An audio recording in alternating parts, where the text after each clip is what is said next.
hier et c'est en espèce ce que je vais faire immédiatement. Issues by majority. La Chambre de première instance, à la majorité, décide ce qui suit. Le 3 septembre 2015, la Chambre, dans sa composition précédente, a indiqué les directions sur la conduite des procédures dans les écritures 205.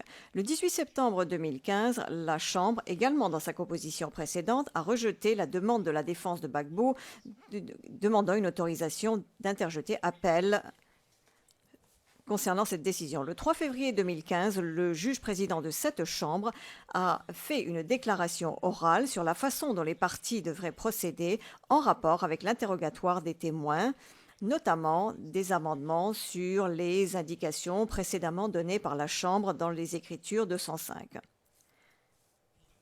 Au fin de cette décision, le juge président a indiqué que, et je cite, « aucune question directive par les parties appelantes ou non appelantes ne serait autorisée. » Fin de citation. Et bien entendu, le 4 février 2015, à la demande des parties, la Chambre, à la majorité, a fourni, et je cite, les clarifications demandées par la défense de M. Gbagbo sur le problème des questions directives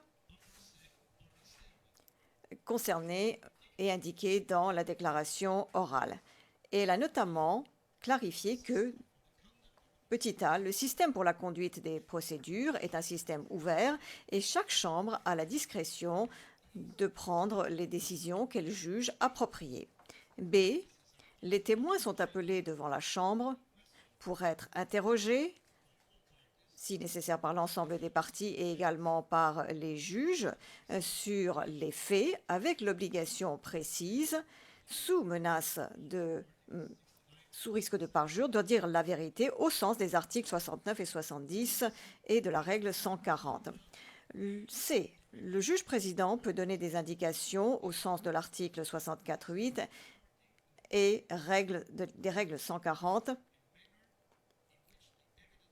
sur l'ordre et la façon dont les éléments de preuve seront présentés, signifiant également la façon dont les témoins seront interrogés et dont les éléments de preuve seront admis au procès. Petit d. Le juge président en aucun cas n'autorisera les conseils à indûment orienter ou influencer les dépositions et les éléments de preuve fournis par les témoins en posant la question d'une façon qui déterminerait la réponse et qui, ce faisant, serait inéquitable envers les témoins, les parties, et qui affaiblirait le devoir de la Chambre à établir la vérité. Petit e, le Conseil peut contester, confronter un témoin à des faits et circonstances avec, par exemple, des documents, des déclarations préalables du témoin ou d'autres personnes, etc., qui semblent être en contradiction avec la déposition faite par le témoin qui se trouve à la barre, jetant des doutes sur sa crédibilité et poser des questions ou demander des clarifications sur ces faits ou circonstances contradictoires. F. Le concept de question directive ne peut être défini dans l'abstrait et de ce fait, le juge président prendra la décision appropriée sur la base d'une objection ou motu proprio. Au fin de cette décision, je vais faire référence à la déclaration orale et aux clarifications qui ont été données par la suite concernant la décision contestée. Après une brève suspension de l'audience demandée par les parties pour se consulter, le Conseil de la défense de M. Gbagbo et celui de M. Blegoudé ont oralement demandé l'autorisation d'interjeter appel concernant la décision contestée. Ayant entendu pendant cette même audience publique les autres parties, le représentant légal des victimes et l'accusation, qui, outre les observations orales dans le prétoire, ont également déposé des observations par écrit, conformément à l'autorisation donnée par la Chambre. Dans sa requête, la défense de Gbagbo indique que la Chambre n'a pas fait la distinction entre l'interrogatoire et le contre-interrogatoire. Elle indique qu'il est nécessaire d'harmoniser la politique judiciaire de la Cour et soutient que la décision contestée est c'est la première fois que cela se produit dans les procédures de la CPI et que la question des questions directives pendant un contre-interrogatoire n'est pas autorisée. Concernant la célérité des procédures, la défense de Gbagbo indique que les droits de l'accusé à avoir un procès sans tarder ne peuvent être appliqués au détriment du droit de la défense à contre-interroger les témoins. La défense de Gbagbo indique que la décision contestée n'a pas de base juridique et que la discrétion invoquée de la Chambre ne peut être sans limite. À son sens, le droit d'une partie à utiliser des questions directives est un principe du droit pénal international. Concernant les critères au sens de l'article 82.1d du statut, la défense de Gbagbo indique que le problème découle de la décision contestée et a un impact sur l'équité des procédures car cela empêche la défense de contester de manière efficace et de vérifier les éléments de preuve et que cela pourrait avoir un impact sur les résultats du procès car des éléments de preuve non crédibles pourraient être pris en compte aux fins de ce jugement et des décisions. La défense de Blegoudé considère que c'est là un problème essentiel qui demande une décision rapide. En faisant référence aux indications précédentes de la Chambre en septembre 2015 et du fait de la jurisprudence abondante dans cette cour, la défense de Blegoudé considère que la décision contestée est contraire au principe de sécurité juridique et va à l'encontre des droits de l'accusé et met la défense dans une situation de préjudice disproportionné devant la CPI.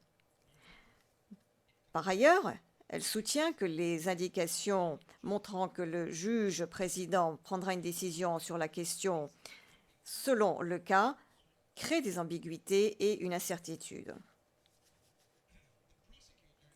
Le procureur avance que les défenses la demande des défenses de Gbagbo et Blegoudé demandant l'autorisation d'interjeter appel est un problème au sens de l'article 82.1d des statuts parce que elle réduit l'équité des procédures dans la mesure où, petit a, ce sont des outils essentiels permettant aux parties d'établir un témoignage qui reflète la réalité. Petit b, que l'interdire a un impact sur la capacité des parties à présenter leurs moyens. Et petit c, que les parties avaient préparé leurs questions en supposant que les questions directives seraient autorisées conformément au protocole adopté le 3 septembre 2015 et la jurisprudence de ce tribunal et d'autres tribunaux internationaux. Il avance également que la décision contestée pourrait sérieusement retarder les procédures et avoir un impact sur les résultats du procès. Concernant la deuxième partie de l'article 82.1d, l'accusation considère qu'une intervention de la Chambre d'appel permettrait matériellement de faire avancer les procédures en considérant que ceci aura un impact sur le contre-interrogatoire tout au long du procès, permettra d'éviter l'inversion de la décision et d'unifier la pratique par rapport à cette décision contestée. Le représentant légal des victimes indique que l'autorisation demandée d'interjeter appel, qu'il ne devrait pas être fait droit à cette autorisation. À son sens, le problème identifié par la défense ne découle pas de la décision contestée, dans la mesure où cette dernière n'empêche pas la défense de confronter le témoin grâce à des moyens autres que en influençant indûment le témoin dans sa déposition. Elle avance également que le problème n'affecte pas l'équité des procédures car, petit a, les parties seront toutes soumises aux mêmes limites lorsqu'elles interrogeront des témoins qu'elles n'ont pas appelés. Et petit b, la Chambre est indépendante dans l'adoption de décisions concernant la conduite de ces procédures. Petit c, dans la jurisprudence de la Cour, le problème des questions directives est loin d'avoir été réglé. Elle indique également que la question n'est que pure spéculation et que la Chambre a le pouvoir de contrôler l'interrogatoire. Et enfin, elle argue du fait que le résultat du procès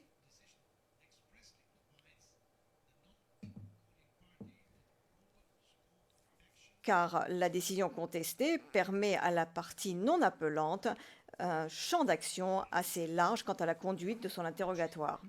La Chambre rappelle le droit applicable concernant l'article 82.1 du statut, notamment qu'un problème dans le cadre de cette disposition est et je cite, un sujet identifiable qui exige une décision pour résoudre le problème et pas uniquement une question sur laquelle il y a un désaccord ou des avis conflictuels, comme l'a dit cette Chambre.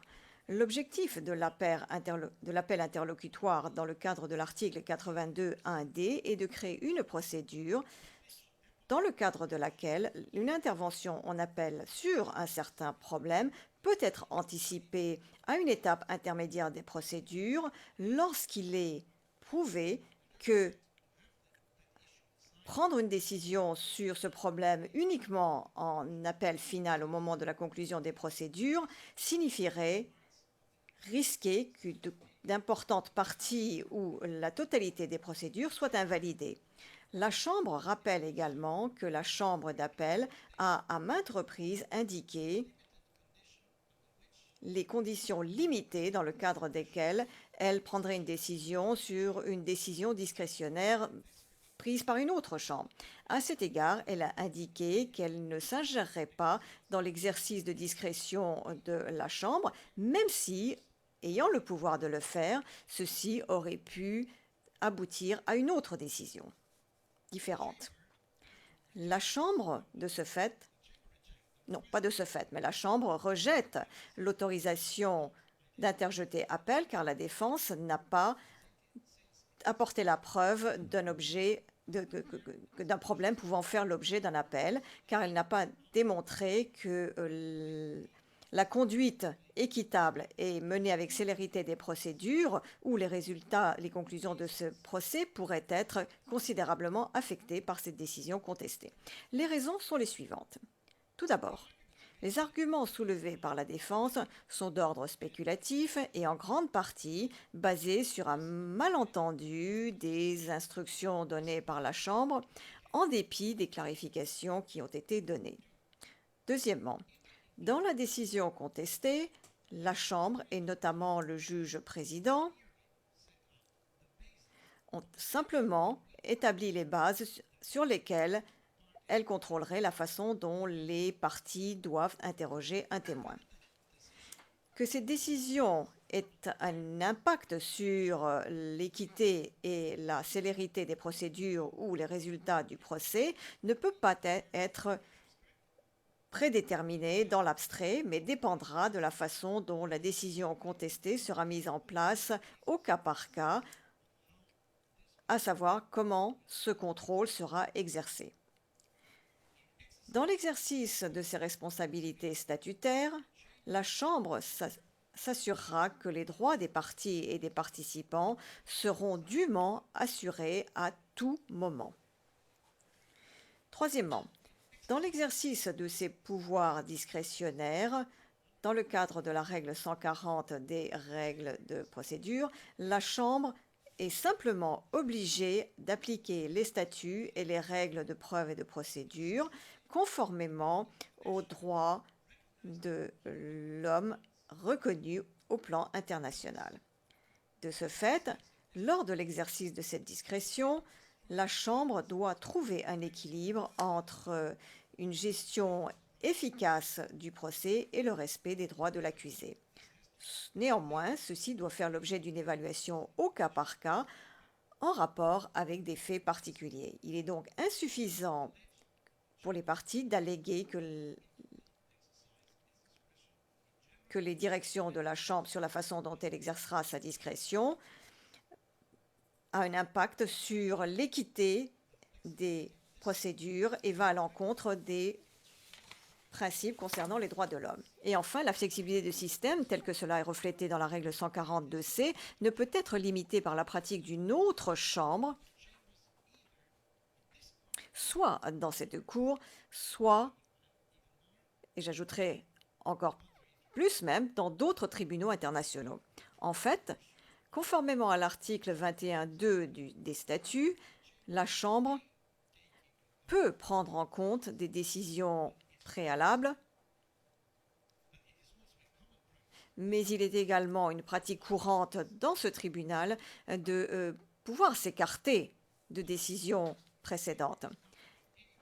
Ainsi, la Chambre n'est en aucune manière obligée de suivre les décisions d'autres chambres interprétant les pouvoirs de discrétion de la Chambre dans le cadre de la règle 140, qui, je l'ajouterai, en tout état de cause, concernant la question sub judice, ne sont pas aussi univoques que le disait la défense. Ceci étant dit, c'est là ma décision. Je donne maintenant la parole au juge Henderson, mon collègue, le juge Henderson, pour lire les raisons de son opinion dissidente. Thank you. Thank you. Merci. Juge Henderson. Donc, opinion dissidente. Premier point, l'introduction.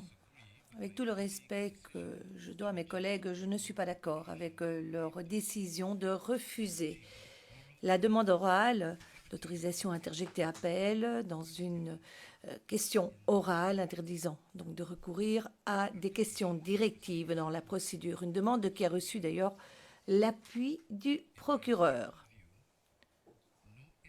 Je pense personnellement qu'il n'y a pas d'autre question qui pourrait mieux correspondre à l'article 82.1d, qui est la façon dont on obtient les éléments de preuve et que l'on teste la crédibilité tout au long de la procédure. L'objectif de cet article 82.1d est de donner aux parties un examen d'exception en appel lorsque une question se pose durant le procès et qui pourrait en changer de manière irrévocable le déroulement, influençant dès lors l'équité et la rapidité soit de la procédure, voire même l'issue de ce procès. La nature et la portée du préjudice identifié par les parties dans leurs arguments, avec lesquels je suis d'accord, devraient donner à la Chambre l'occasion de permettre que cette question soit abordée en appel et ainsi que la procédure puisse suivre son cours normal. Deuxième point, les antécédents. Dans ces directions sur la conduite des procédures qui ont été émises le 3 septembre 2016, la Chambre a autorisé la partie appelante, dans des circonstances exceptionnelles, de poser des questions directives aux témoins. Pour la partie non appelante, l'autorisation, à moins qu'il en ait reçu un ordre inverse, d'utiliser des questions directives. Et aucune autorisation de s'écarter de cette marche à suivre n'a été présentée, que ce soit par les parties ou par le représentant des victimes.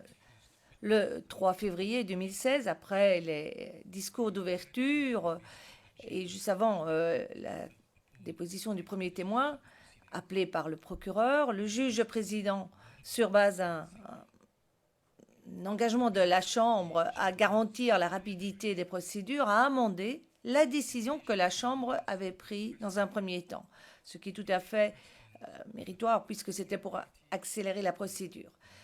Et en modifiant à la fois le mode et la portée de ces questions, que ce soit pour les parties appelantes ou non appelantes, les questions directives n'étaient plus admises. Par la suite, le juge président a amendé cette position en donnant des orientations supplémentaires pour clarifier la question. C'est ce qui a amené à cette demande orale d'autorisation à interjeter appel. Les arguments. Troisième point. Les parties ont présenté les arguments suivants et je résume. Le conseil de M. Gbagbo a précisé que la décision interdisait finalement que la défense puisse utiliser tous les moyens qui soient effectivement à sa disposition pour tester et remettre en question les éléments de preuve présentés par les parties. La décision contestée aurait un impact sur le procès puisque la défense ne pourrait plus contester les éléments de preuve avancés par l'accusation, ce qui aurait très clairement un impact sur l'issue du procès. Le conseil de M. Gbagbo est également d'avis que la décision orale de la Chambre sur l'influence que celle-ci peut avoir sur le contre-interrogatoire tout au long du procès pourrait rendre les choses compliquées et a demandé qu'une décision soit rendue en appel directement de façon à ne pas vicier toute la procédure de manière irrémédiable. Le conseil de M. Blégouté a mis en avant deux dimensions découlant de cette décision à laquelle il s'oppose et qui pourrait donner naissance à des préjudices, l'interdiction en soi et aussi le manque de certitude que l'on constate dans cette clarification. Au départ, il était d'accord avec le conseil de M. Gbagbo en ajoutant qu'une nouvelle interdiction à utiliser des questions directives pourrait entraîner un préjudice disproportionné à leur défense, comme d'ailleurs il l'avait dit, était un outil important pour la défense. Et c'est une question qui aurait un impact fondamental sur l'issue du procès. Donc de ne pas savoir exactement comment la Chambre se positionnait sur cette question pourrait avoir un impact fondamental sur l'issue du procès. S'agissant de la politique de sécurité juridique, le Conseil avance le principe selon lequel, justement, aucun écart des principes de loi de procédure qui sont vraiment essentiels aux droits de la défense pourraient être acceptés ou ne peuvent être acceptés sans que pour autant cela porte préjudice à la personne accusée. En effet, le principe dérive entre autres de l'article 7 de la Convention européenne des droits de l'homme et où nous voyons que la Cour européenne des droits de l'homme est assez cohérente dans sa jurisprudence.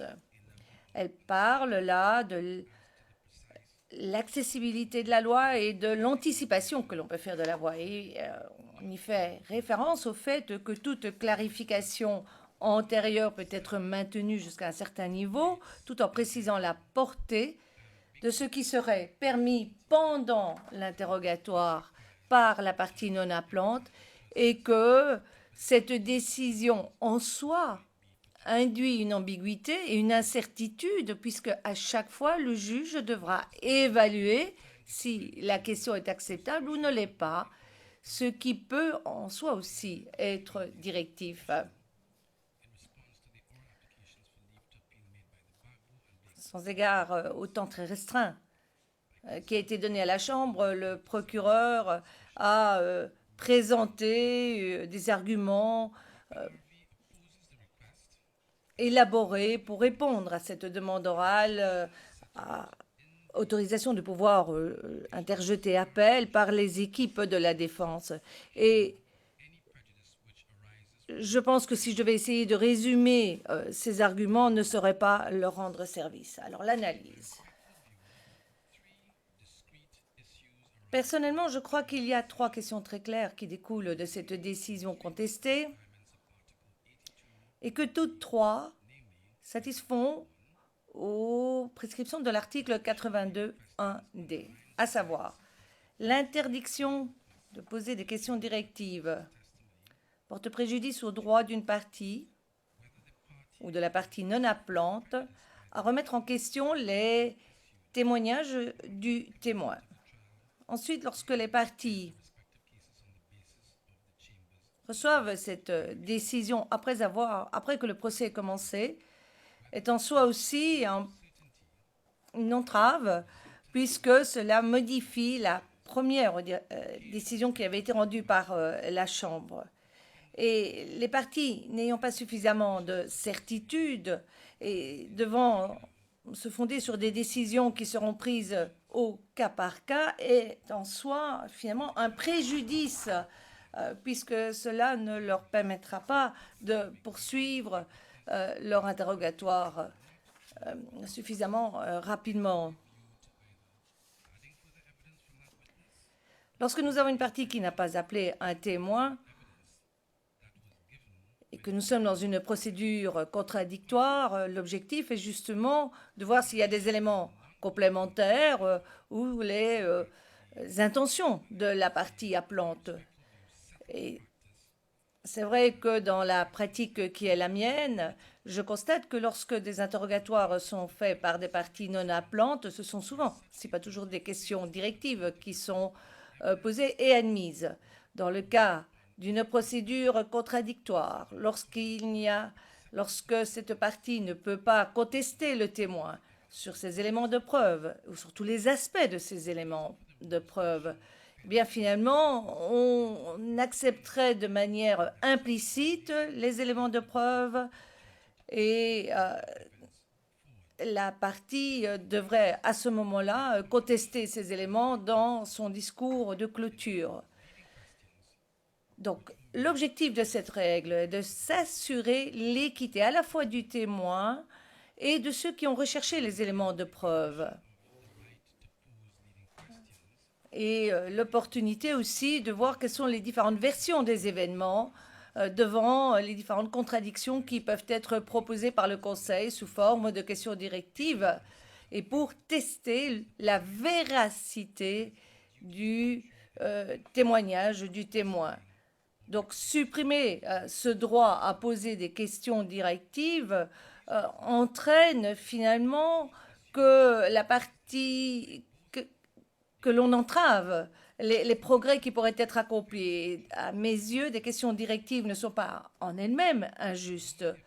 C'est au juge président à contrôler ces questions, qu'elles restent justes et non vexatoires et équitables, et ce, tout au long de ce témoignage. Et c'est pour cela que je pense que tous ces arguments illustrent que cela va influencer l'équité du procès, mais aussi son issue. En permettant à la Chambre d'appel de trancher cette question, nous pourrions garantir que nous restons sur le droit chemin. Alors, si la question qui se pose est de savoir si la décision est venue à un moment adéquat ou si celle-ci a en soi entraîné un préjudice, les parties ont présenté leurs arguments. Puisque une nouvelle décision a été rendue après que les discours d'ouverture aient eu lieu et que le procès ait commencé, font que, non pas seulement ici, mais dans les autres juridictions internationales, on pourrait finalement se dire qu'on est dans une situation inéquitable dans le chef des partis, puisque chacun se prépare sur base du fait que des questions directives étaient autorisées. Donc, si on permet à la Chambre de trancher, cela nous permettrait d'avancer. Enfin, les parties se sont plaintes qu'il n'y avait pas suffisamment de certitude dans la décision de la Chambre, ce qui pèse sur la rapidité de la procédure. C'est peut-être un malentendu sur ce que veut dire finalement une question directiva. Ceci étant, la décision contestée qui fait que les questions directives ne sont plus permises et les clarifications qui ont été présentées, qui dans les mots du Conseil de M. Blé-Goudet maintient finalement l'incertitude sur la nature et la portée de ces questions directives autorisées par le juge président par la partie non appelante, a créé une certaine ambiguïté et une certaine incertitude, puisqu'il faudra chaque fois s'en remettre au juge président pour savoir si la question est acceptée ou pas, ce qui en soi peut induire en erreur. Et vu le nombre de témoins appelés à témoigner par le procureur, cela risque en effet de menacer la rapidité de la procédure et qu'une décision de la chambre d'appel pourrait y apporter solution. Quant à l'équité envers les parties, c'est vrai que cette décision a été certes motivée par l'objectif tout à fait louable de rapidité de la procédure et du souhait des juges que ce procès soit rapide.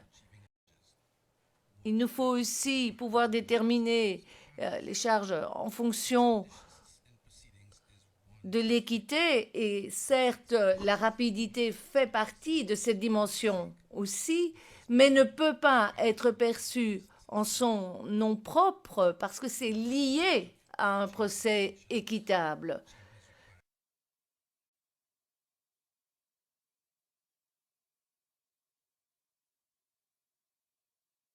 Respectant parallèlement, simultanément, tous les droits à la fois de l'accusation mais aussi de la défense.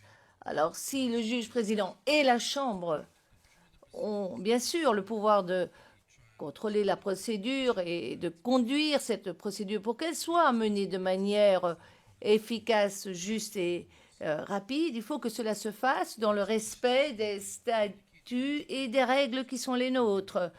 Quand on parle de la rapidité, parfois c'est en faveur ou en défaveur des droits de l'accusé. Et d'ailleurs, le Conseil de Blé-Goudet a mis cela en relief. Et à mes yeux, cette décision contestée et surtout le moment auquel celle-ci a été présentée pourrait entraîner tous les problèmes que je viens d'expliquer. Et c'est pour toutes ces raisons que moi, j'aurais autorisé aux parties d'interjecter appel. Le juge président, nous allons continuer et avant de poursuivre l'interrogatoire de la défense, je vais, en tant que juge président, ajouter quelque chose, quelques idées. Donc, peut-on déjà préparer le témoin? Dans l'échange des arguments qui ont été faits hier par les différentes parties,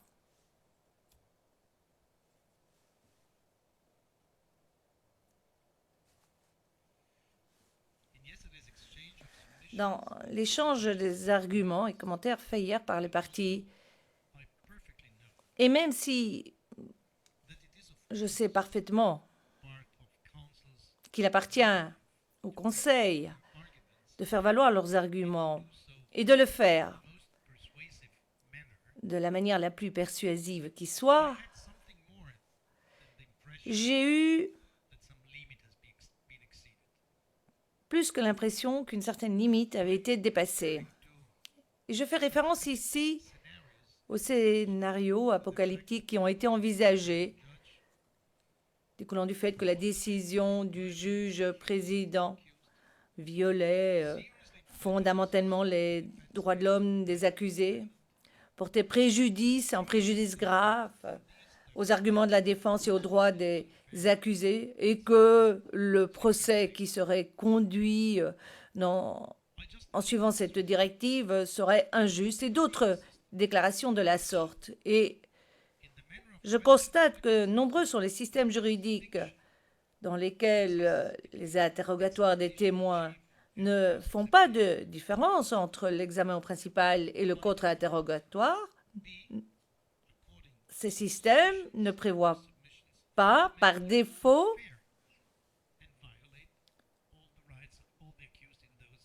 ou ces systèmes plutôt, si à en croire la défense et les arguments que celle-ci a développés, seraient finalement des procédures qui violent les droits des accusés, ce qui n'est certes pas le cas. Mais la discussion de hier, plutôt dogmatique et finalement très peu sur le fond, illustre, à mes yeux, et ce très clairement, que les partis, et ce malgré toutes mes tentatives à être claires et compréhensibles, que les partis donc n'ont réellement pas vraiment saisi la portée de ma décision. Donc j'ai fait de mon mieux, mais à l'évidence, faire de son mieux ne suffit pas. Aussi, j'essaie toujours, dans un premier temps, de trouver les erreurs et les incompréhensions chez moi et pas chez les autres. Et j'ai vu et lu tant de fois le mot clarification.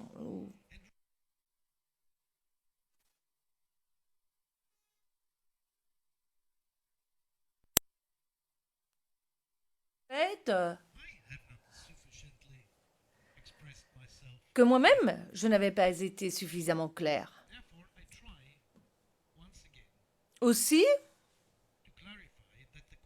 une fois de plus, je vais essayer de préciser les questions qui ne sont pas admises. Je n'admettrai pas les questions qui sont posées d'une telle manière à induire indûment une réponse, à manipuler ou influencer les éléments de preuve que le témoin est amené à apporter, et dès lors, questions qui sont injustes dans le chef du témoin. Cette consigne générale, alors quel que soit le nom qu'on lui donne en fin de compte, ceci ne sera pas permis. Et je suis convaincu, ce ne serait autorisé dans aucun système juridique, que ce soit un système qui se fonde sur le common law ou que ce soit un système qui se fonde sur le droit civil. Et nous verrons dans la mise en œuvre comment les choses se passent au cas par cas pendant les interrogatoires des parties respectives. Donc une fois de plus, je cherche à préciser que ceci n'a rien à voir, absolument rien à voir, avec des questions d'éclaircissement qui seraient posées à un témoin,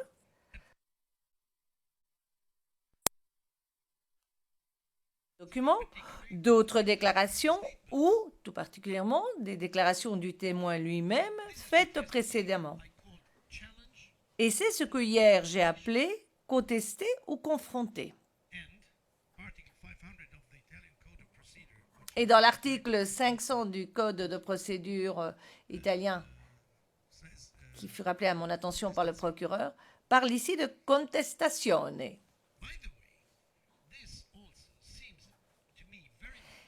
Et il me semble, à propos que c'est, par excellence, ce que Maître Altit lui-même a compris, puisqu'il l'a exprimé lui-même hier lorsqu'il a pris la parole.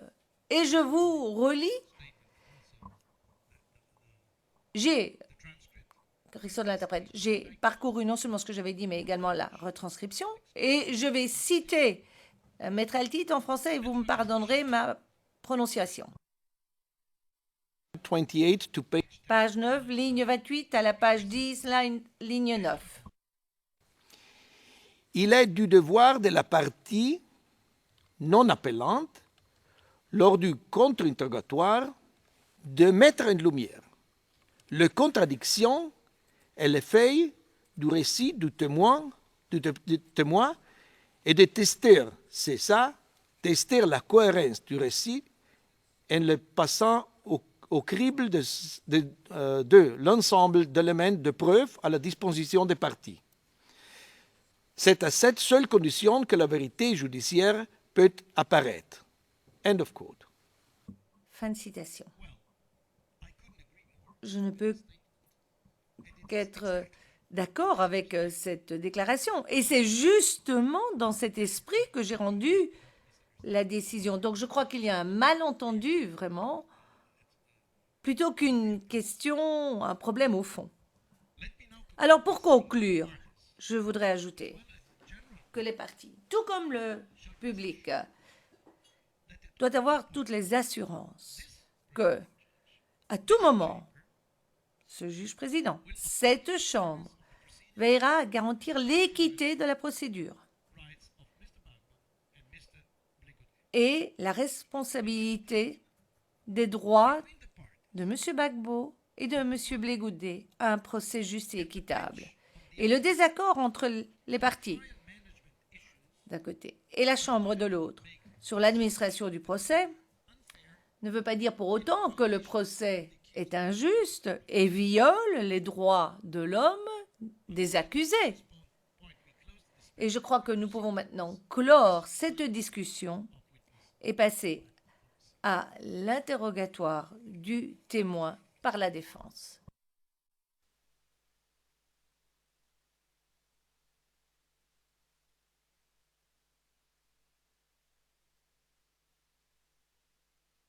Before the witness comes in, just Avant que le témoin ne rentre dans le prétoire, juste quelques questions de logistique.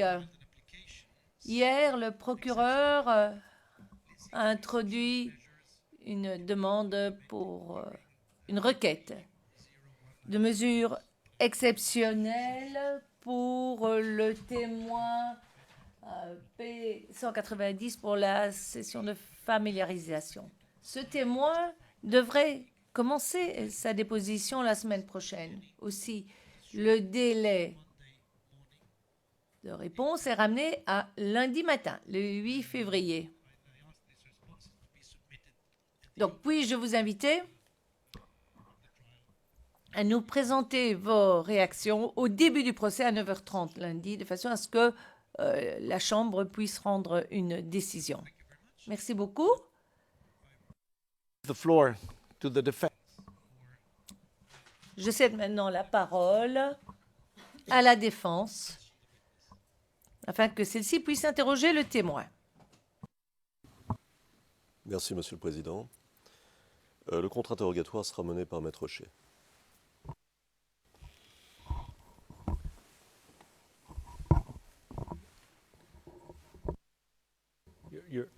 Your Honor, with your permission. Monsieur le juge, avec votre permission, je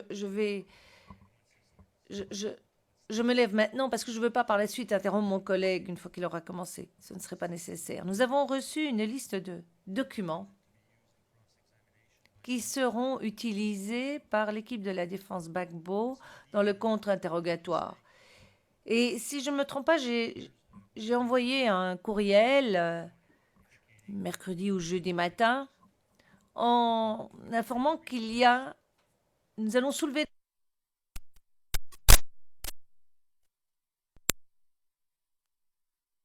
ne soit présenté aux témoins. Je ne dis pas à la Chambre, je dis aux témoins. Que ce document soit affiché, que l'on puisse aller le saisir sur la côte Rennes et voir si c'est un des documents sur lesquels nous voulons poser une objection. Parce qu'il y a plusieurs documents sur lesquels nous voulons poser des objections. Alors, je voudrais que ce soit systématique. Ce sera probablement la prochaine bataille juridique, d'ailleurs. Et nous aurons besoin de votre directive, Monsieur le Président, de façon à savoir comment nous ferons, non seulement pour ce témoin-ci, mais pour les prochains témoins. Le juge président. Je ne suis pas vraiment étonné que vous vous opposiez à certains documents sur base de ce que nous venons de dire ces 2 derniers jours, mais je cède la parole à la défense. Maître Hochet, merci beaucoup, Monsieur le Président. Bien entendu, j'ai entendu mon éminent confrère et nous verrons comment les choses se présentent. Pourrais-je simplement dire, le juge président interrompant, nous pouvons aller jusqu'à 13 heures. Ce n'est pas 1h30, mais 2 heures. Donc, Maître Hochet. Oui, Monsieur le Président.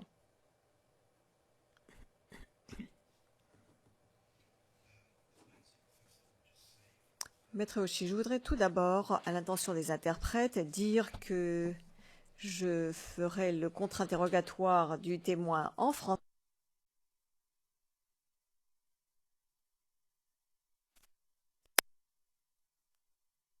Anglais et je m'adresserai en anglais au juge, mais il faut qu'on me donne suffisamment de temps pour m'y adapter.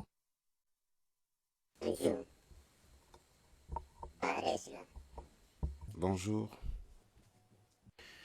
Je m'appelle Andreas O'Shea et je représente les intérêts de président Laurent Gbagbo derrière moi.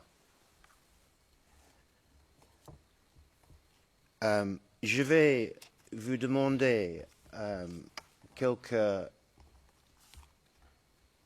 précisions préliminaires. Je veux d'abord vous demander, s'il vous plaît, d'écouter mes questions avec attention et d'essayer de répondre seulement à les questions que je pose pour qu'on peut avancer. Ça, c'est la première chose. Le deuxième demande que j'ai, c'est si vous pouvez, s'il vous plaît, parler lentement et adresser vos réponses à la Chambre. Et en dernier lieu, je vous dis ceci. J'ai aucune intention de révéler votre identité. Et c'est très important que votre identité ne soit pas révélée. Je suis dans mes questions sous le contrôle de la Chambre. Et si je pose une question dans une manière qui est dangereuse, la Chambre va intervenir. Mais je vais essayer mon mieux de ne pas faire ça. Mais de votre côté, vous devez faire beaucoup d'attention de ne pas révéler votre nom ou de révéler les points qui clairement vous identifient. Cela dit, il faut que vous compreniez que ce procès est public et qu'on va essayer de procéder dans une manière que la plupart des questions et des réponses sont en public. Merci.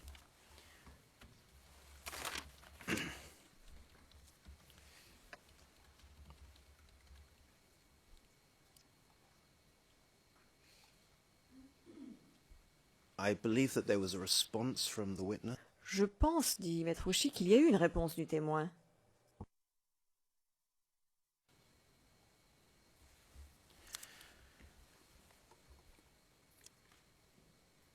Monsieur le témoin, vous avez expliqué que vous avez, n'est-ce pas, pas mal de dépendants.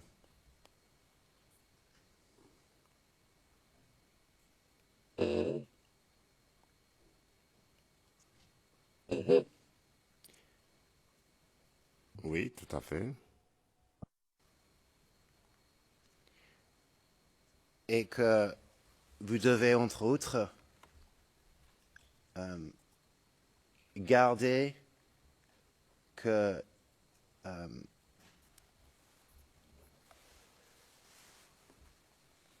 la situation de au moins 5 enfants soit réglée financièrement. Ça, c'est votre responsabilité.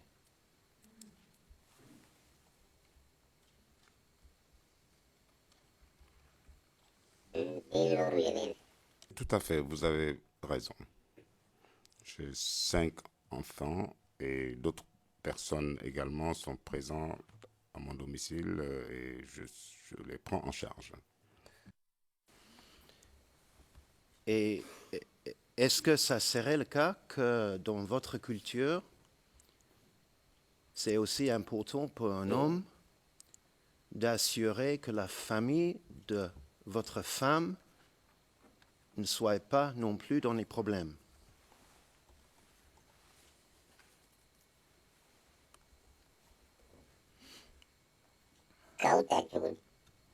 Je ne comprends pas votre question. Veuillez éclairer ma lanterne afin que je puisse comprendre votre question. Je ne la comprends pas.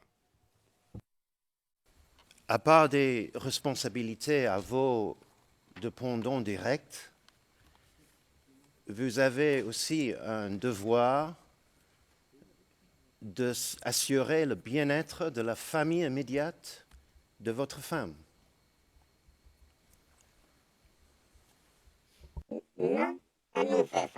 Non, nous sommes en fait en Afrique. Lorsque vous épousez une femme et que un de ses parents se joigne à vous, vous êtes obligé de le prendre en charge. Et moi-même, je dis qu'il y a ma nièce qui vit avec nous, ainsi que la sœur de mon épouse. Donc nous les avons accueillis en tant que musulmans et comme le veut la coutume.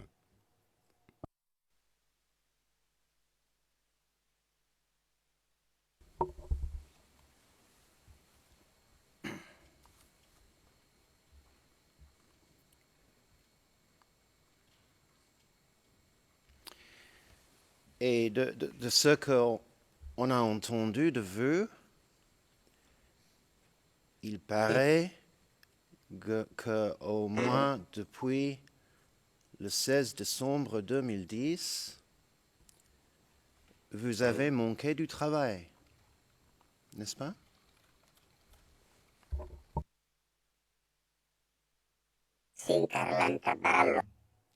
Ma jambe s'est fracturée et je n'ai pas pu travailler. Vous savez, je suis chauffeur. En tant que chauffeur, je ne peux pas conduire un véhicule avec une jambe fracturée.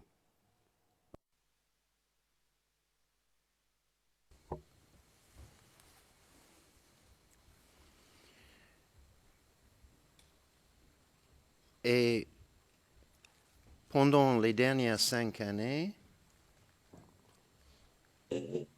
est-ce que vous avez reçu du traitement médical?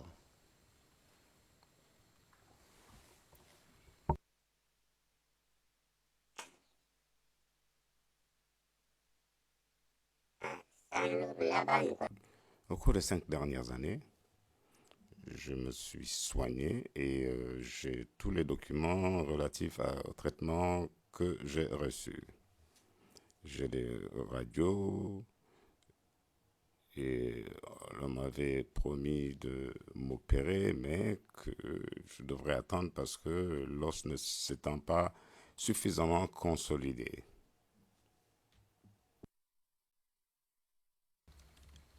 Qui vous avez promis que vous aurez une opération?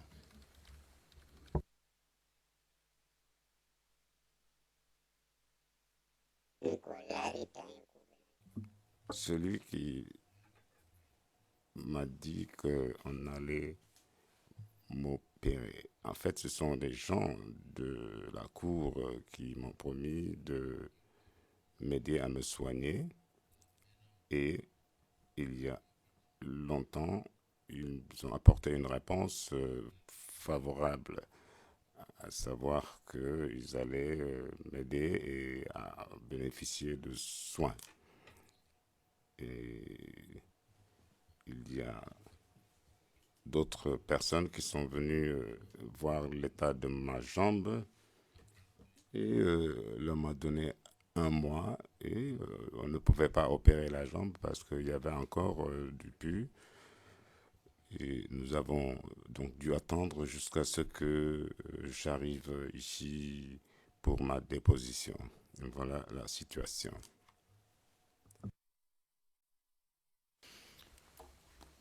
Et pendant le temps que vous répondez aux questions du procureur, vous avez aussi parlé des promesses qui n'ont pas été remplies. À part de la promesse que vous venez de parler, Est-ce qu'il y avait autre promesse? Mais vous savez, ça ne sert à rien de se plaindre lorsque une promesse n'a pas pu se tenir. Et parce que il ne faut pas que je donne l'impression que c'était des paroles en l'air. Oui. Je vous rappelle, monsieur le témoin, d'essayer de, avant de parler, écouter ma question, parce que si vous parlez trop vite, quand je suis encore en train de parler, ça pose les problèmes pour les interprètes. Donc, attendre jusqu'à la fin de mon question avant de répondre, s'il vous plaît. Alors, mon question était ceci. À part du promesse que vous venez de parler, est-ce qu'il y avait autre promesse qui était donnée à vous?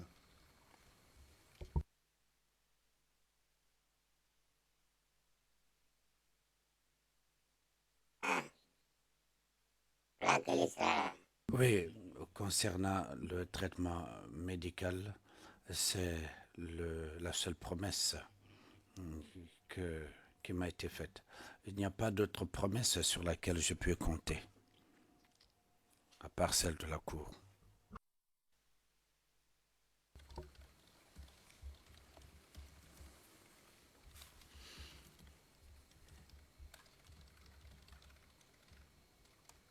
Et est-ce qu'on vous avait expliqué les mécanismes de la Cour pour assister les victimes à la fin d'une affaire?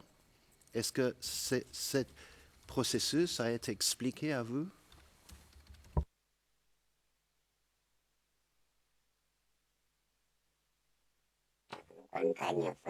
Oui, effectivement, on m'a donné des explications. On m'a dit que si Dieu le veut, à la fin du jugement, on va m'aider à me soigner. Mais j'avoue que je n'ai plus confiance en qui que ce soit. Je ne crois plus aux promesses. Quand on aura fait quelque chose pour moi, je le croirai. Sinon, je souffre depuis longtemps de ma jambe et je suis fatigué.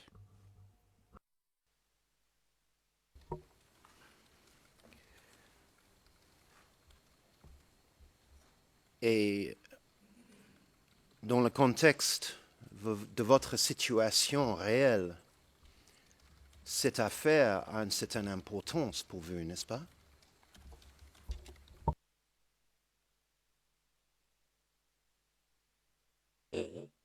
Oui, c'est exact. Oui, c'est une affaire très importante pour moi.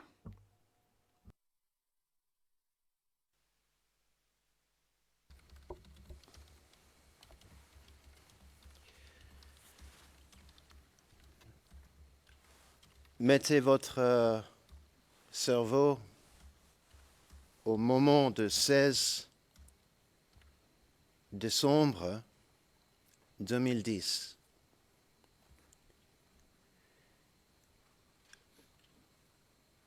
À ce moment-là, après les événements de ce jour-là,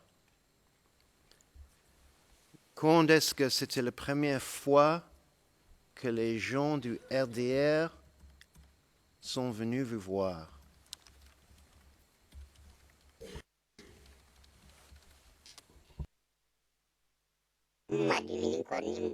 Après que j'ai été blessé, quand j'ai quitté la clinique, quand je suis revenu à la maison,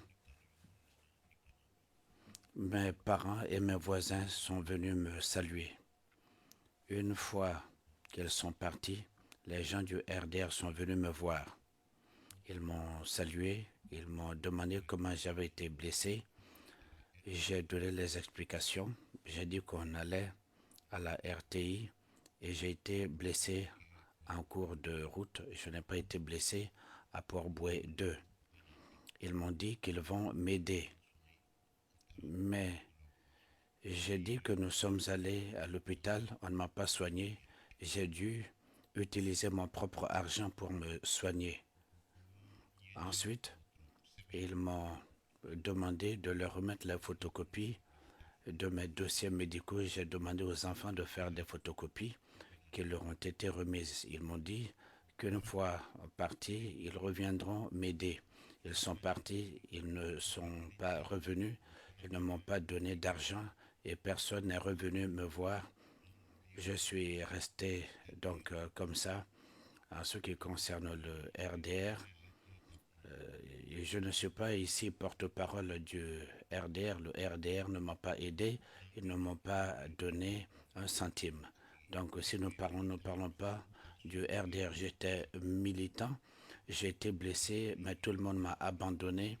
J'ai utilisé mes propres moyens pour me soigner jusqu'à maintenant. Donc voici la situation dans laquelle je suis. Dire qu'ils m'ont donné de l'argent ou aidé en quoi que ce soit, eh bien non, voici ma réponse. Oui. Et je reviens, avec votre permission, à ce que j'ai dit au début, c'est que si vous pouvez, s'il vous plaît, écouter mon question bien et répondre seulement à la question que je pose. Comme ça, on peut réduire le temps que vous êtes là. Compris? Alors,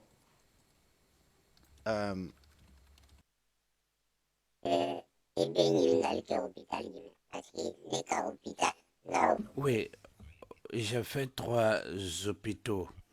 J'ai fait 2 grands hôpitaux et je suis allé à la clinique. Duquel des établissements médicaux parlez-vous alors?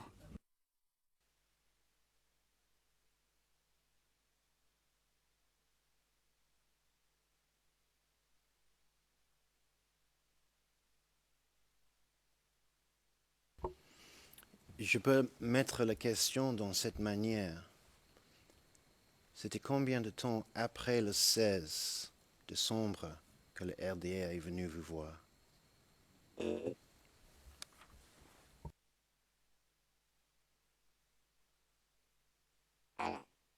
16 décembre.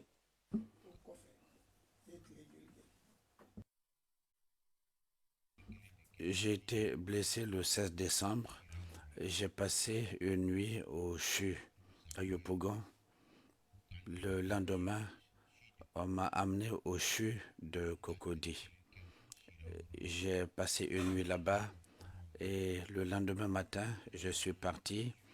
Je suis parti donc le 18 décembre. Je suis allé le 18 décembre à la clinique. C'est là qu'on m'a opéré. J'ai passé 3 jours là-bas avant de sortir. Voici la réponse que je puis vous donner concernant les établissements médicaux. J'espère que vous m'avez compris. Oui, mais j'attends la réponse à ma question. C'est quand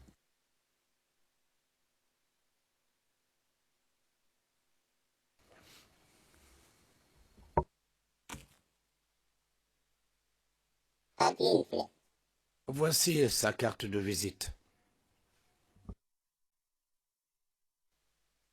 Merci. On n'a pas besoin de ça pour le moment. Can we just put on the record that from his stand, Juge président, est-ce que nous pouvons simplement indiquer dans la transcription d'audience que depuis la barre du témoin, le témoin a montré une carte de visite sans que nous l'ayons vue, simplement pour que cela figure dans la transcription. Je vous en prie, continuez. Yes, thank you, Your Honor. Maître Oshie, oui, merci, Monsieur le Président.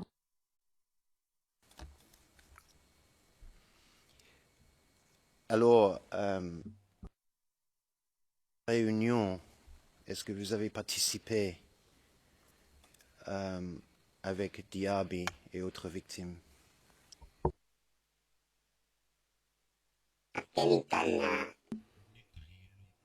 La première fois que je l'ai vu, il n'y avait pas beaucoup de gens. C'est la première fois que je le voyais. Je lui ai dit, je souffre de ma jambe, la plaie suinte. Il m'a dit qu'il va m'aider. Il m'a dit qu'il va organisé une réunion à l'école Palmeret. Et quand il a organisé cette réunion, j'y suis allé et la presse ivoirienne était présente. Chacun de nous a expliqué son problème. Beaucoup de victimes sont venues. Il y en avait qui venaient de Port-Boué 2, il y en a qui venaient de la route d'Abou. Chacun a expliqué son problème, sa situation. À mon tour, j'ai expliqué ma situation.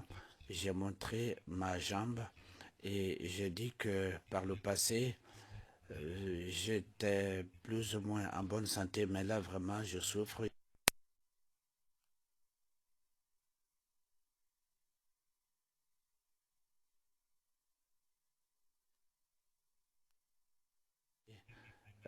Chez nous. Et ça, c'était vraiment la première grande réunion avec Diaby.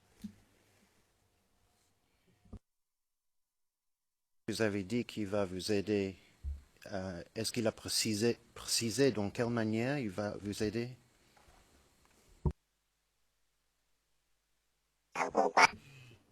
Il nous a dit qu'il va partir avec nos dossiers parce qu'il a fait les photocopies de nos dossiers médicaux. Il a dit qu'il va les donner au gouvernement pour qu'il nous aide.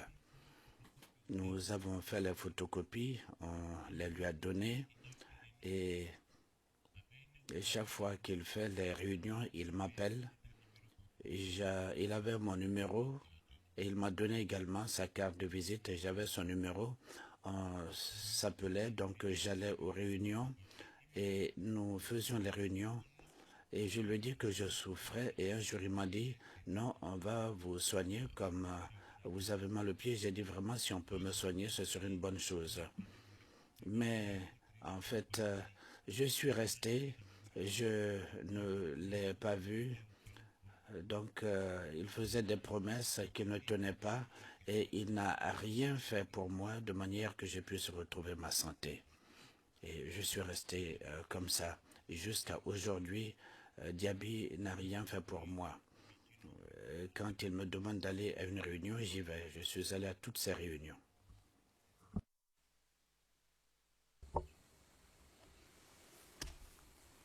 Est-ce que vous pouvez être un peu plus spécifique sur les promesses?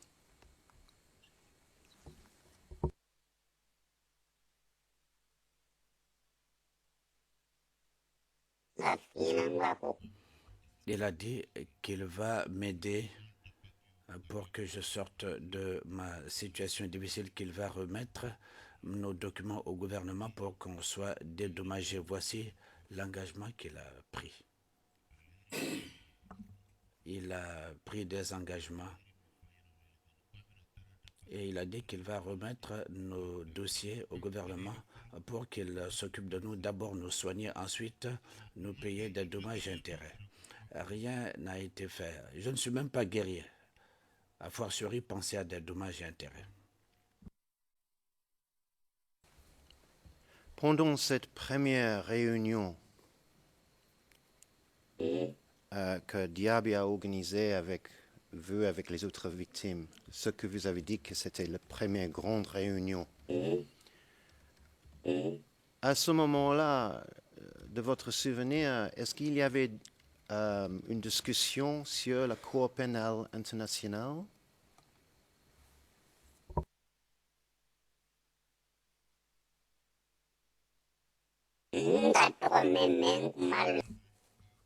Oui, j'ai entendu parler de la CPI, mais je ne savais pas comment envoyer mes dossiers à la Cour. On en a parlé, mais je n'y croyais pas. Mais je ne savais vraiment pas comment faire pour arriver ici, mais j'en ai entendu parler et parfois également sur France 24, je vois qu'il y a des jugements à la CPI. Mais quand vous ne connaissez personne, mais qui va amener vos dossiers à la CPI? Nous sommes restés dans cette situation jusqu'à ce que Dieu m'aide.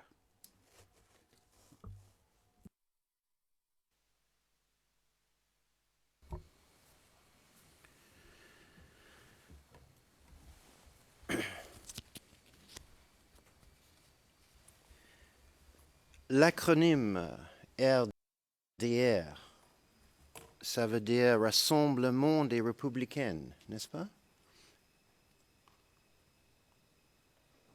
Voilà, pour les petits. Oui, c'est exact. Et vous avez bien dit pendant les questions qui étaient vous posées par le procureur.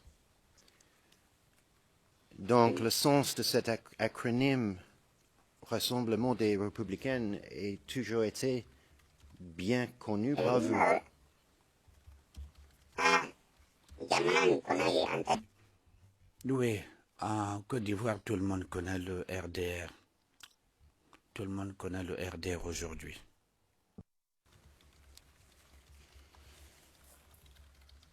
Et vous avez toujours savé que RDR, ça veut dire Rassemblement des Républicains.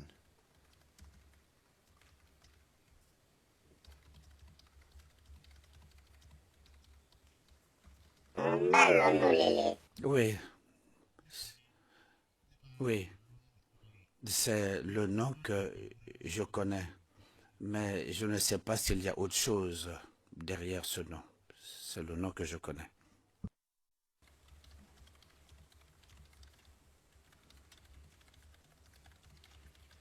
Et vous ne pouvez jamais oublier ces mots-là.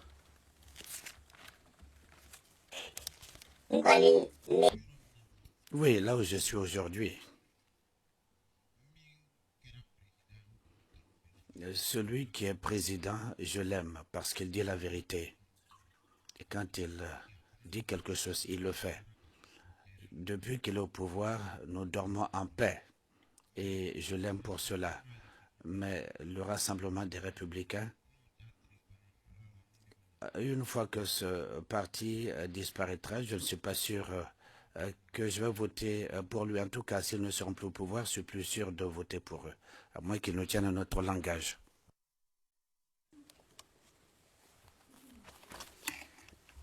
Et je pense que pendant les questions qui étaient posées avant, vous avez même dit que vous adorez le président actuel. C'est trop de dire ça? olele kono kokadi. Oui, je l'aime. Parce que depuis qu'il est arrivé au pouvoir, il cherche à rassembler les gens. Il ne fait pas de tri, de distinction. Et depuis qu'il est arrivé, nous sommes en paix. Et quand vous voyagez, vous n'avez aucun souci, aucun problème. Et c'est la raison pour laquelle il me plaît. Mais à part cela, à moins qu'il n'y ait d'autres changements, je ne vais plus voter le RDR. J'ai voté pour eux. Mais ça, c'était vraiment parce que j'aimais le président.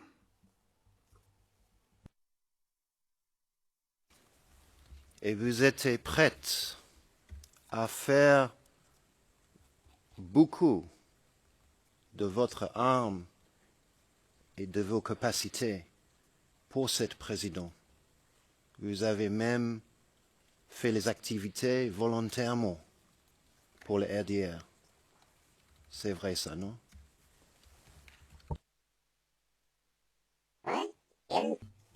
Oui, par amour pour lui.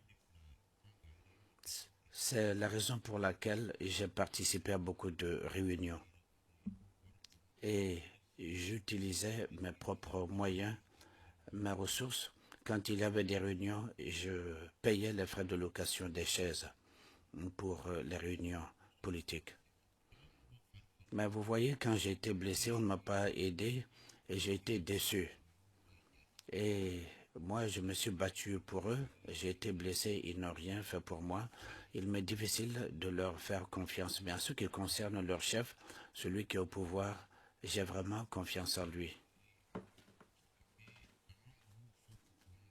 Il n'a pas divisé le pays, les gens. Il a demandé à tout le monde de se donner la main. Et vraiment, j'aime sa vision, le langage qu'il tient. Et vous étiez membre du RDR. En fait, vous étiez membre du RDR depuis 1999, n'est-ce pas? C'est exact. Oui, je suis membre du RDR depuis cette date, mais j'ai été blessé. Ils ne m'ont pas soigné. Je n'ai pas renouvelé ma carte de membre. Je n'ai pas renouvelé ma carte de membre. Mais à partir de 1999, vous avez bien eu une carte depuis ce temps. Tout à fait. J'avais une carte. C'est la carte que j'ai utilisée pour voter. Je n'ai pas pris une autre carte.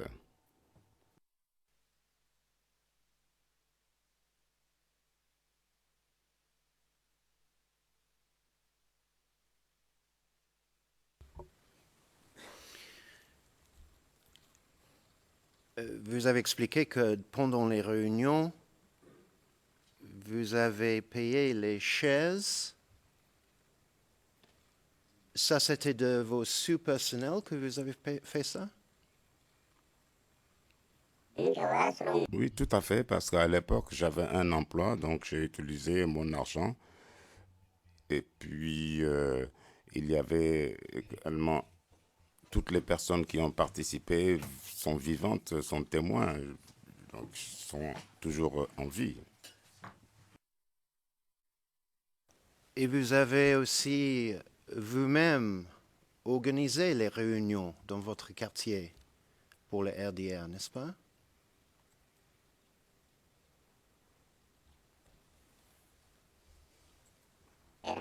Tout à fait. J'organisais les rencontres, réunissais les gens de manière à ce que l'on puisse soutenir la personne que nous aimions. Et vous avez participé à les assister de comprendre comment voter.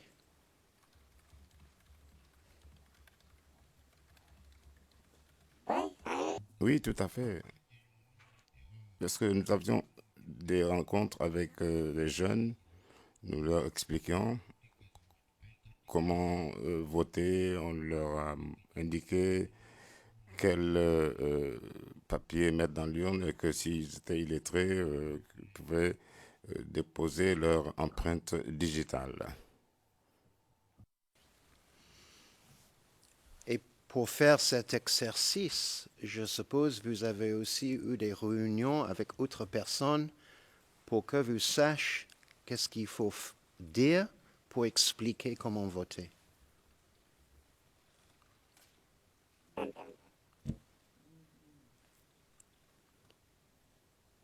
Je vais recommencer. Oui, faites donc. Les autres responsables de RDR ont sans doute eu les petites réunions avec vous pour que vous êtes bien entraînés de comment expliquer aux gens de voter, n'est-ce pas?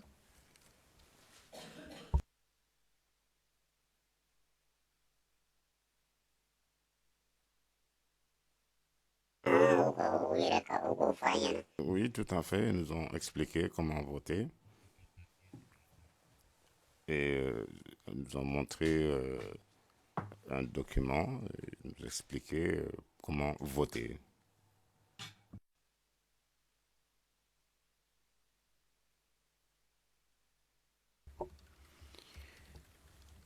Et combien de réunions est-ce que vous avez eues avec les gens pour leur expliquer comment voter?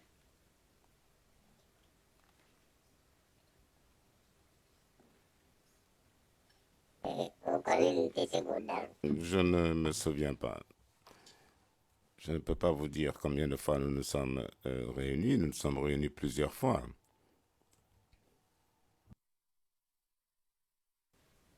Si vous ne vous souvenez pas, c'est puisque c'est beaucoup de fois?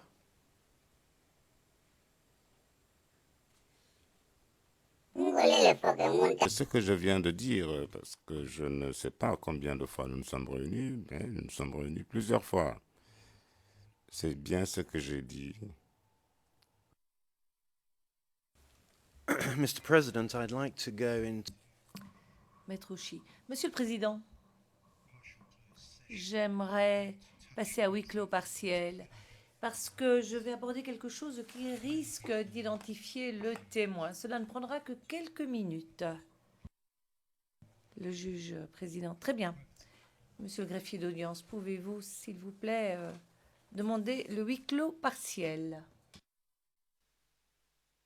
De la CENI plutôt.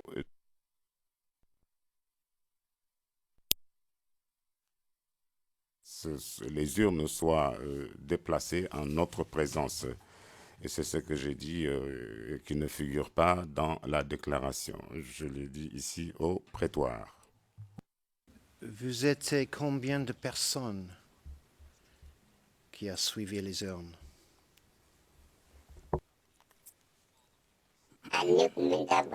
Moi, j'étais dans mon véhicule en compagnie de 3 autres personnes.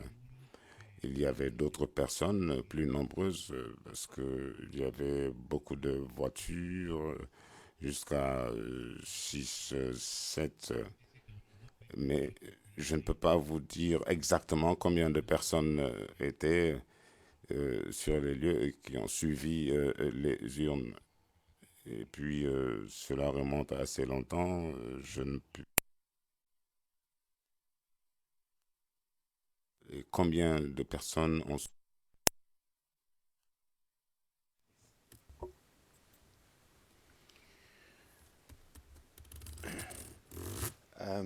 For the benefit of the interpreters, Maître Ouchi, pour les interprètes,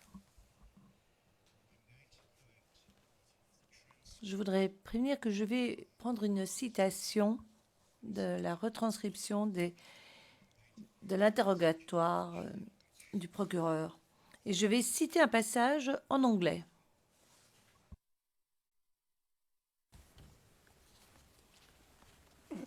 and it's going to be on page Que je trouve à la page 17 de la ligne 4 de la retranscription anglaise.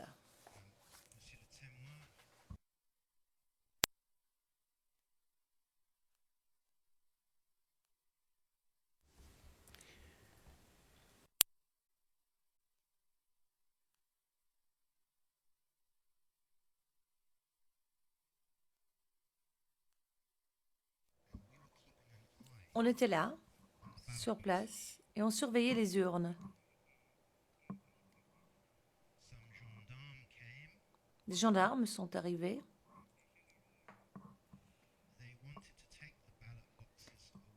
Ils voulaient emporter les urnes.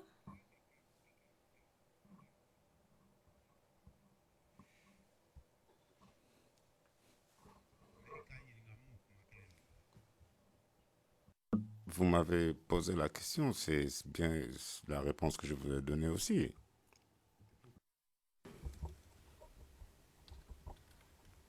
mon question n'est pas encore là. Alors, mon question, c'est ceci. Ces gendarmes, est-ce qu'ils étaient armés?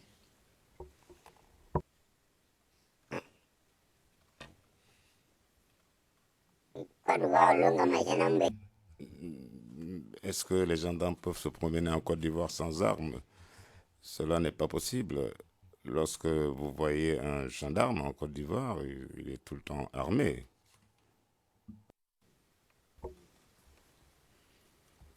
Et combien de gendarmes est-ce qu'il y avait à ce moment-là?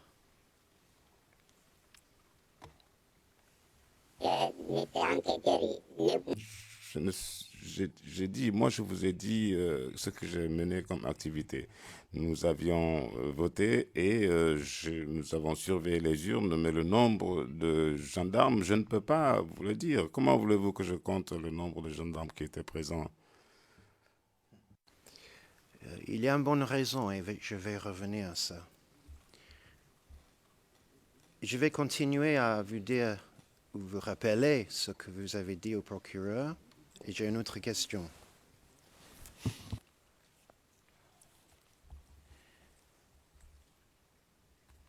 this is from line 5. Et je lis à partir de la ligne 5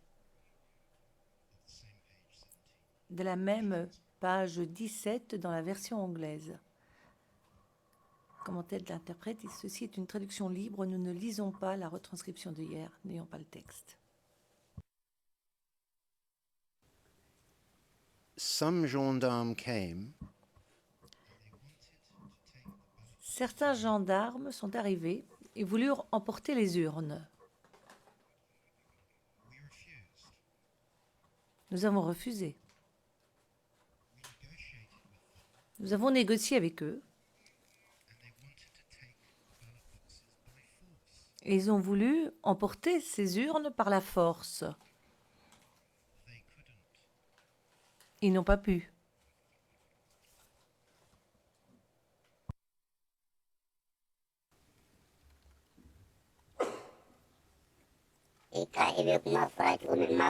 Ce n'est pas ce que j'ai dit.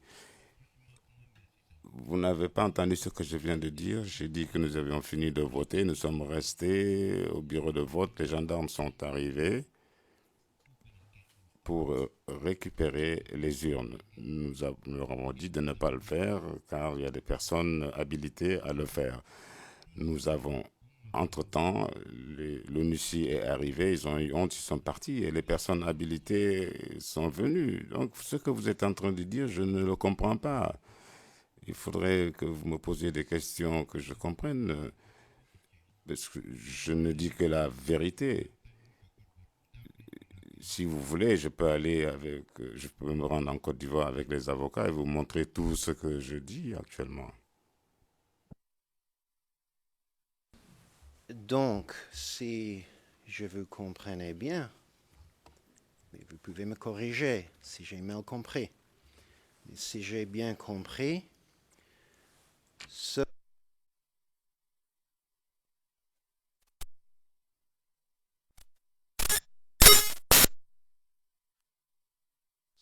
et qu'il ne pouvait pas, ça, vous dites, vous n'avez jamais dit.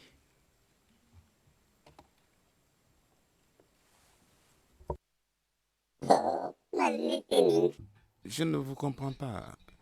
J'ai déjà dit et vous voulez changer mes propos. Je ne comprends pas. Alors, nous ne disons pas la même chose. Ou alors vous dites, vous parlez une autre langue. Je ne comprends pas. Est-ce que vous êtes d'accord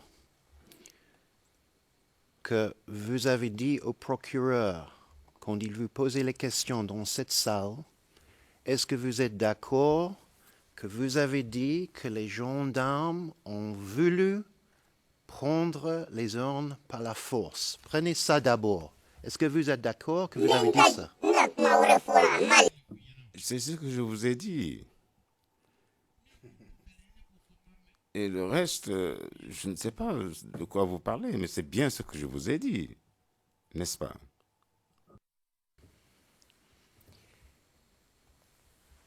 Bon. Est-ce que vous êtes aussi d'accord que vous avez répondu au procureur que vous avez refusé? Est-ce que ça, vous avez dit ça dans cette salle ou pas?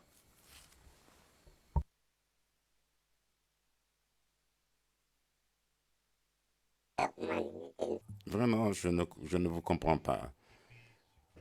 Vous êtes en train de changer mes propos et moi, ce n'est pas ce que j'ai dit.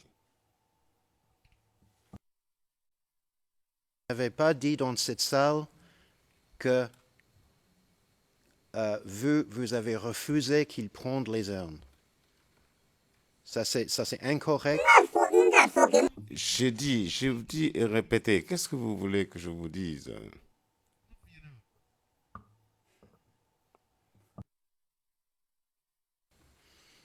Donc, je viens à la dernière partie de ce que je vous avais lu. J'ai lu du transcrit anglais de le processus devant cette salle que vous avez répondu au procureur qu'il ne pouvait pas prendre les